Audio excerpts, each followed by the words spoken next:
Conferences are incredibly important for central bankers to get out of their very special buildings, meet other central bankers thinking about similar problems in their countries, but also to meet people who may have been part of the central banking community or may have views on how central banks should be operating or thinking about problems. And by meeting them, you can have a level of interaction on ideas and thoughts and judgments that you can't have by email and you can't have remotely, it seems to me. So this is incredibly important, this kind of event.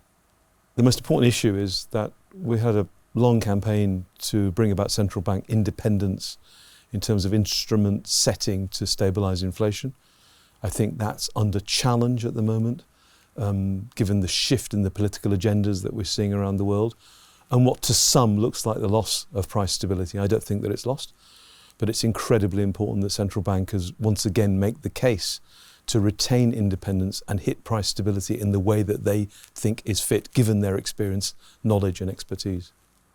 The headlines have been following the cost of living crisis very well. They've been explaining how inflation has ratcheted up to levels that we haven't seen for a generation or more.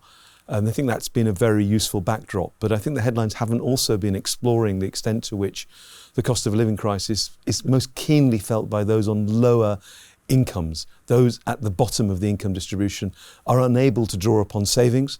They're often working in more precarious circumstances and therefore would be hit much more by an inflationary shock than those at the top of the income distribution. It's incredibly important, therefore, that we push the weight of responding to that back to the politicians and the Ministry of Finances and the Ministries of Economies. This is not essentially a problem for central banks. They will get headline inflation back under control, but while it's adjusting, and that might actually take 2 or 3 years, those at the lower ends of the income brackets will continue to suffer. And it's important, in fact an imperative, that we respond to that. Well, the most obvious new tool that we've had in the last decade or so is quantitative easing. This systematic and large-scale use of central bank reserves to remove bonds from the private sector so their prices rise and monetary conditions are eased. We need to understand how to exit from that. In the UK alone, there are huge quantities of bonds held by the Bank of England, some 35% of GDP. This is not a tenable position in the long run. It's taking far too much risk away from the private sector and holding it on the central bank balance sheet, which ultimately may undermine the objective of price stability. So what we need is a lot more work that allows us to re-establish the boundaries between monetary and fiscal policy and between fiscal policy and debt management. These lines are increasingly blurred over the last few years, and I think they need to be put back into focus. A large fraction of the inflation overshoot we're seeing is completely outside the control of monetary policy.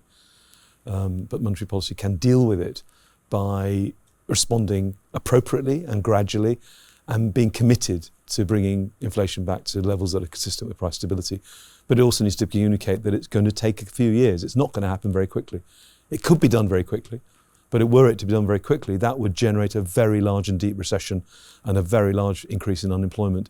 And I just don't think the people deserve that, given the last 2 years that we've been through. The people actually deserve a much more gentle response from the central banks, and the use of the credible regime that we have and the reputation that our central banks have as well allows them to respond flexibly to the shocks that we've seen.